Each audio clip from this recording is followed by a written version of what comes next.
Okay, so it's time for us to go ahead and dive into the Astonishing X-Men issue number 1. And this is the first of many issues that were basically being used as a way to help explore this brand new reality that Marvel gave us. And just in case we do have anybody joining our coverage over this event and don't know what I mean by that statement, let me explain real quickly. So in the last few videos, I have been mentioning that when it came to Marvel Comics, in the early days of them working on Age of Apocalypse, they gave us X-Men Alpha. And X-Men Alpha was the original starting point for this event. Like, hey, everything begins here with this one book. But after X-Men Alpha, we had a bunch of different X titles given to us to kind of help us explore this brand new reality that Marvel had built. But on top of that, to kind of give us this massive story that we're going to end with X-Men Omega, the end of the actual event. And so there was a lot of different things happening in this brand new reality. And so one of the new X books was the Astonishing X-Men that was being led by Magneto. But technically, this book right here kind of helps kicks off the other X books that we're going to cover. Like, for example, the next video is going to be Generation Next. But for right now, all we're covering is the Astonishing X-Men issue number 1. And so as we get into the opening pages of the storyline, we're really picking up with Magneto, making sure that his X-Men are ready for what's to come down the road in the future days. And the reason why, because, okay, in our last video, when it came to Magneto and the X-Men, they had found Bishop. Now remember, Bishop is not from this reality at all. He's from the old reality, the old timeline that got erased thanks to Legion. Because remember, in Legion Quest, you had Legion go back in time to kill off Magneto. Because he believed, like, hey, if Magneto was not around, then most likely Charles Xavier would have been able to achieve his lifelong goal, where mutants and humans are being able to live together in harmony. But the problem was, when it came to Legion, when he went back in time, he didn't kill off Magneto, he killed off Charles Xavier and brought in a brand new timeline.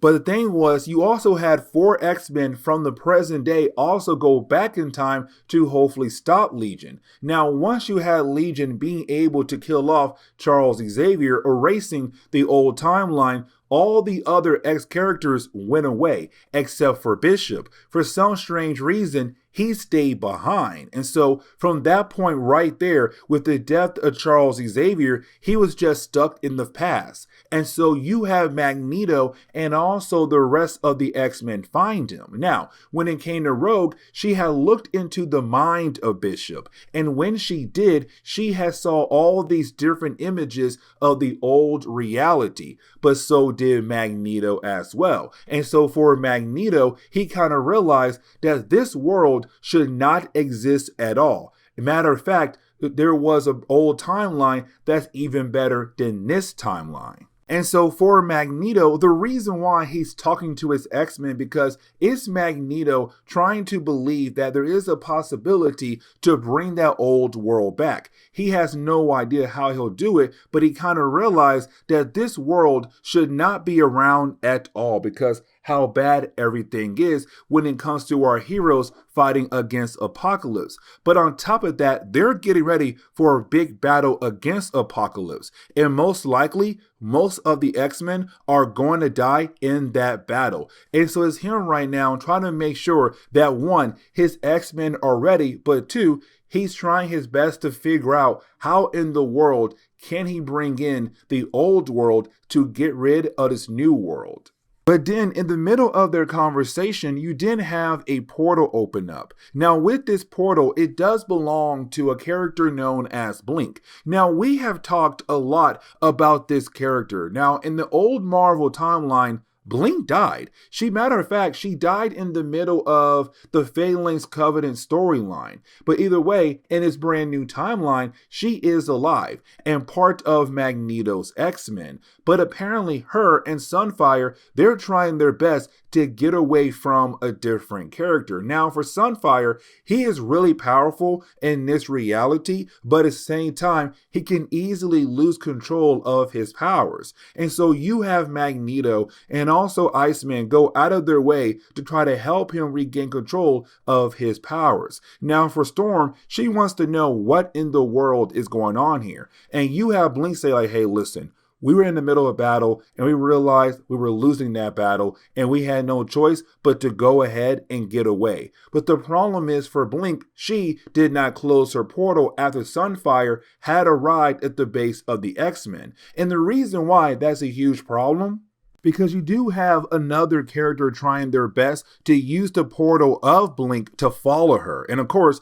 find the base of the X-Men. And that will be Marco Delgado. Now, in the old Marvel timeline, he was one of the many acolytes who worked for Magneto. But in this reality, he's basically a nobody, or really in the old reality, he was as well. But either way, you do have Blink go ahead and close the portal on him. So it does seem like his body did get cut in half once the portal did close, because he's only halfway through the portal. But after doing that, you didn't have Magneto wanting to know what Blink and Sunfire were up to. Now, you had Sunfire remind us that there was something known as the Kelly Pack, where basically humans and mutants should not be fighting against each other anymore in North America. And the thing was, you still had different culling events happen by the forces of Apocalypse. But you had Apocalypse claim that he had no idea about those groups going out of their way to kill off humans for his name. And you had Sunfire say he just found out Apocalypse was lying, that Apocalypse knew about all those different groups going out of their way to kill off a bunch of humans. And matter of fact, he's not done yet. Sooner or later, there will be more culling events in different cities across North America. Because remember, Apocalypse is the sole ruler of everything in North America. And that does truly affect the rest of the world. But now we have to pick up with a character known as Rex. Now, when it comes to Rex, he's heading over to the main base for Apocalypse, which of course is in the middle of Manhattan, the first city he took over when it came to him trying to take over North America. Now, when it comes to Rex in his meeting with Apocalypse, is Rex telling Apocalypse like, hey, listen, Delgado was able to make it through the portal of Blink to find location of the base of the X-Men. Now, you have Apocalypse wondering, was Rex able to pinpoint an exact location of where the base of the X-Men truly at? Now, Rex says no for the moment, but sooner or later, he should be able to get the exact pinpoint area of where the X-Men are currently hiding at. And for Apocalypse, he begins to smile, because to him, he now knows sooner or later, he should be able to finally get rid of the X-Men once and for all. But getting back over to the X-Men, you have Rogue talking to Blink and also Sunfire, because we learn here that Chicago was hit pretty hard when it came to Apocalypse trying to take over North America. But apparently Chicago is one of the few locations that Apocalypse had picked when it came to his culling event. The idea of killing off more humans in those areas. Now, while you have all three characters talking to one another, you didn't have Gambit arrive. Now remember, in this reality, Gambit was not chosen by Rogue. Rogue chose Magneto. And matter of fact, you had Rogue had a son with Magneto. But the thing is, there's still somewhat love between these two characters, because you do have Gambit being able to flirt with Rogue to the point where you have Rogue really wanting to be with Gambit, but at the same time she can't because she's with Magneto. Now, we do also learn that in this reality, Magneto and Gambit, they were friends before the whole idea of Rogue choosing Magneto. But why have the two characters flirting with one another? You didn't have Blink bring out the child of Rogue and Magneto to remind Rogue like, hey, you have a son with our boss. You can't be out here flirting with that man right there. Now, for Gambit, the only reason why he's here right now because Magneto had called up Gambit. But we have no idea why in the world Magneto had called Gambit back here for. Now, like I said a moment ago, when it came to Astonishing X-Men, it was technically used like a starting off point as well to lead into some of the other X titles that we're going to cover. This book does not really affect Weapon X and also Factor X, but it does affect the other X books we're going to cover. Like, for example, you have Magneto meet up with Nightcrawler, and they talk about the idea of freeing group of humans in the Eastern Coast, and that will pick up over in the Amazing X-Men. Then you also have Nightcrawler being assigned to find Mystique, to find a woman known as Destiny. That'll take place in Excalibur. And you didn't have Magneto talk about the idea of Peter and also Kitty Pryde going over to Seattle, and that'll take place over in Generation Next. This book right here leads into all those different books I just mentioned. But it's also Magneto talking about the idea of sacrificing this world to bring back the old one. Because when Charles Xavier died, he asked Magneto to promise him to make this world a better place. And so for Magneto, he's trying his best to keep that promise, even though that means giving up everything he had built in this reality, like the whole idea of being with Rogue and having a son with Rogue, but also making friends with all these different characters. But for Magneto, he has to keep that promise. But this also kind of leads into the whole idea of having two different X-Men teams. And the reason why I'm saying that, because we pick up with Rogue leaving with Sabretooth, Blink, Morph, and Wildchild as they head over to Chicago. Because remember, when it came to Apocalypse, Chicago is one of the many locations that will be attacked by Apocalypse forces.